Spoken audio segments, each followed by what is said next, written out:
how do I describe this? This is a more helpful way for us to understand structured, guided, and open form of inquiry, okay, where we wanted to present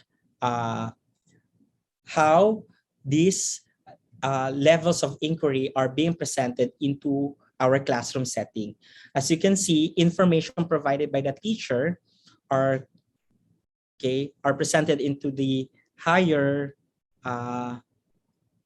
rows. Okay, for structured inquiry, the question or issue to examine.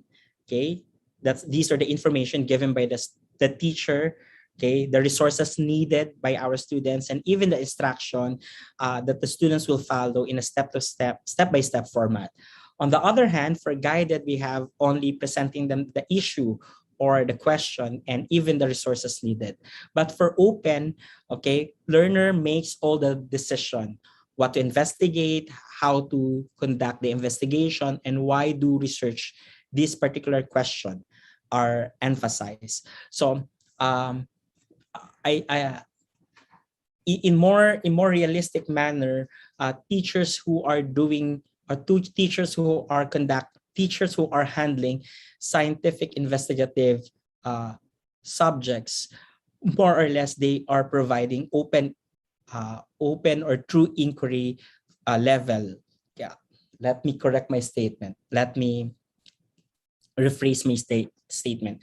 Teachers who are handling investigative science courses more often practice open or true inquiry level. Okay. On the other hand, when we are providing our students problem-based learning experiences, we are giving them or providing them a guided inquiry level of instruction. But for most of our learning activities where our students have to follow series of step-by-step processes, what we are providing them is a structured inquiry level of instruction. Okay, so in that sense, as you can see, questions learners might ask themselves when they are engaged into this kind of learning activities are increasing when we are trying to provide them a structured level of inquiry going to an open or true inquiry level of instruction. Okay. So how do we really translate inquiry-based instruction in our teaching? Okay, there have been different ways of how inquiry-based instruction be presented or articulated into our classroom setting.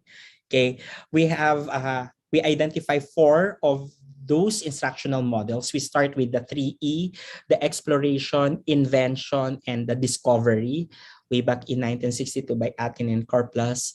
Eventually, we have the 5E of learning cycle, which has been prominent among science and mathematics teachers, where we provide different segments or phases of instruction, such as engagement, exploration, explanation, elaboration, and evaluation. Then we also have the expansion of this, the 7E model, where we try to include elicitation and extension phase of instruction. Okay, in my paper, or I mean to say, in my thesis, I was able to capture that among my teacher demonstrators, this form of instructional phases are highly evident among secondary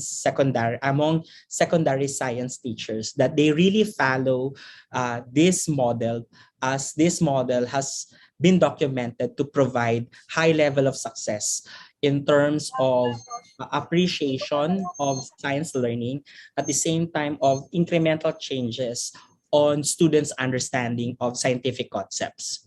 Okay, and then we also have the 6 stages of inquiry, the one that I've shown in my presentation. We have the inquisition, acquisition, supposition, implementation, summation, and exhibition. Okay, these words are just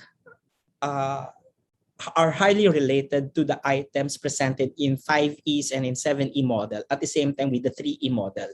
So they are all the same. It just so happened that some items are being more detailed, others are having some special features, but these four instructional models are highly inquiry based in nature. And why do we have to use this, whether when we are developing our modules or when we are preparing our lectures, and even how we are designing our assessment strategies? Because in this manner, we were able to come up with means and ways on how we will be designing our learning. We will be designing the learning experiences for our students, the learning experiences of our students. Okay, now why? Why do we have to dwell with this? Because in this manner, we were able to, or in this instructional models, we were able to capture the three aspects of inquiry. Okay, when we provide activities that our students are asked to invent or to discover, therefore we were able to capture the science as an inquiry aspect of inquiry. Okay, then when we are asking our students to do the engagement, elaboration, or implementation, then we are fulfilling, or we are anchoring it on the perspective of learning as inquiry. Likewise, when we are providing elicitation, inquisition, supposition, exploration, and implementation perspective or phases of our instruction, then we are targeting the teaching as inquiry aspect. Okay, that's why I would really advocate our dear science and mathematics teachers to reshape our instruction following this form of instructional models. Whether you will be implementing 3Es, others we have their 4As, the 5Es, 7Es, or the 6 stages of inquiry cycle, then I guess this is more let's test the waters, how the students will be responding on how we will be designing our online and offline learning activities, or our modules, and even our lecture videos. Okay.